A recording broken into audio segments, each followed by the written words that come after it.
Welcome guys to my YouTube channel free online classes. This is my second video. In previous video में हमने discuss किया था CTET के last year question paper के paper 1 का child development pedagogy का section, जिसमें हमने 15 क्वेश्चंस कर लिए थे। बाकी की 15 हम आज की क्लास में कर लेंगे। अगर आपको वो 15 क्वेश्चंस देखने हैं तो आप मेरी पिछली क्लास देख लीजिएगा। अगर आपको पसंद आए तो लाइक एंड सब्सक्राइब करना ना भूलिएगा। Let's start. Question number 16, girls student और ऑप्शन गिवन है A, learn questions on mathematics well but face difficulty only when they are asked to reason them out. Option B, are as good in mathematics as boys of their age. Option C, perform less competently in special concepts than boys of their age. D, possess more linguistic and musical abilities. इसका correct answer होगा B, are as good in mathematics as boys of their age. अब next question पे चलते हैं। Question number 17, difficulty in recalling sequence of letters in words and frequent loss of visual memories associated with। इसका correct answer होगा dyslexia एक hereditary कोज की वजह से होता है। अगर हम देखें तो इस प्रॉब्लम में हम जो हमारी मेमोरी होती है, विजुअल मेमोरी होती है, उसको हम फ्रिक्वेंटली लॉस करने लगते हैं या फिर हमसे रिकॉल नहीं हो पाते हैं sequence of letters.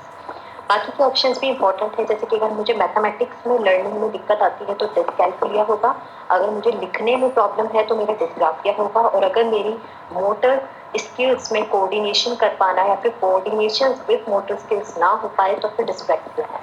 Next question है question number 18। Question number 18, education of all in schools for all would be a tagline for which of the following? इसका करेक्ट आंसर होगा इंक्लूसिव एजुकेशन। जैसे कि टैगलाइन से क्लियर है, सबके लिए education और सब सारे स्कूल्स में एजुकेशन, तो इसके लिए सही आंसर है inclusive education, option B.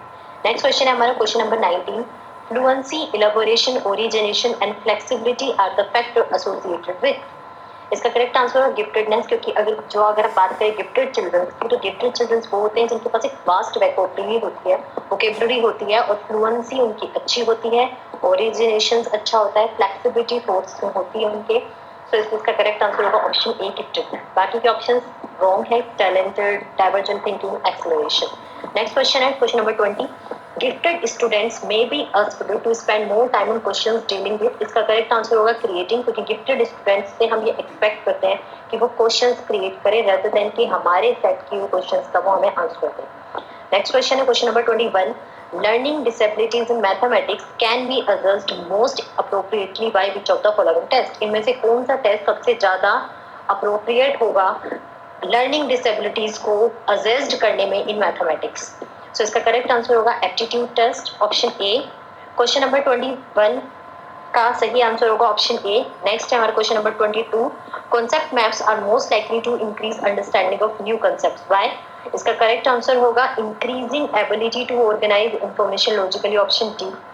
Next question है question number 23, according to the theory of social learning of Albert Bandura which of the following is true. अगर हम अल्बर्ट बंडूरा की सोशल लर्निंग थ्योरी की बात करें तो उसमें मॉडलिंग बहुत इंपॉर्टेंट है, क्योंकि मॉडलिंग एक प्रिंसिपल वे होता है जिसके थ्रू बच्चे लर्न करते हैं, इसलिए इसका करेक्ट आंसर हो जाएगा बी। नेक्स्ट है हमारा क्वेश्चन नंबर 24। क्वेश्चन नंबर 24 है deductive reasoning involves, option A reasoning from general to particular, option B reasoning from particular to general, option C active construction and reconstruction of knowledge, and option D is methods including inquiry, learning and heuristics.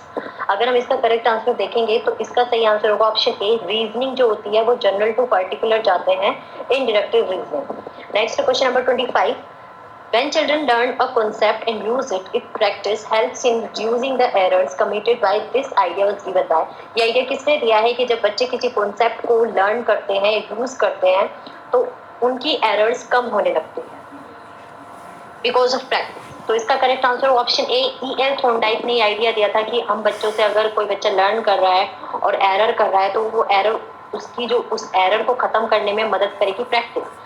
जितनी ज्यादा practice हो सकेगी उतनी ज्यादा practice करना, उससे आपकी error जो है वो रिड्यूस होती चली जाएगी।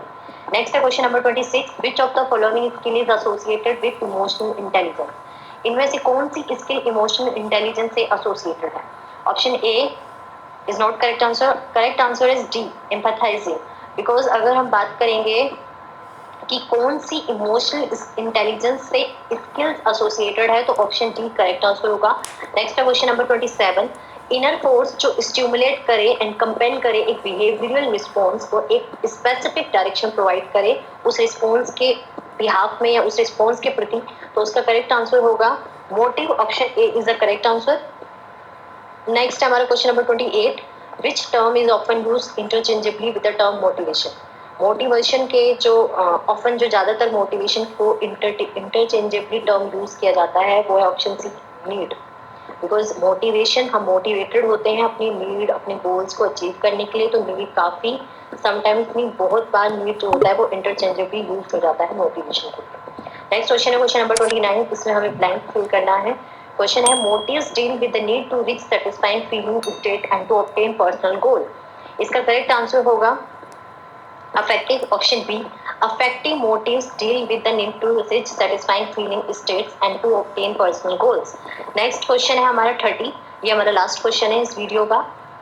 Which one of the following is a factor that affect learning positively? इनमें से कौन सा फैक्टर लर्निंग को पॉजिटिवली अफेक्ट करता है? अगर हम देखें फियर ऑफ फेलियर, अगर हमें हार का डर है तो हम कभी भी लर्निंग हमारी अच्छी नहीं हो सकती, पॉजिटिवली नहीं होगी लर्निंग, क्योंकि हम कहीं ना कहीं सेंस ऑफ फियर में रहेंगे।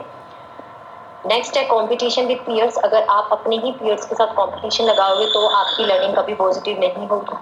नेक्स्ट है ऑप्शन सी, मीनिंगफुल एसोसिएशन, ये करेक्ट आंसर है क्योंकि एसोसिएशन, मीनिंगफुल एसोसिएशन के साथ हमारी लर्निंग पॉजिटिव हो सकती है और एक बहुत बड़ा फैक्टर है जो लर्निंग को पॉजिटिवली अफेक्ट करता है। इसलिए 30 का आंसर होगा option C. I hope guys आपको मेरी वीडियो पसंद आई हो, लाइक एंड सब्सक्राइब करना ना भूलें, और अगर आपको इस क्वेश्चन पेपर के CDP के सेक्शन की PDF चाहिए तो लिंक कमेंट सेक्शन में हमें मैसेज कर दीजिएगा।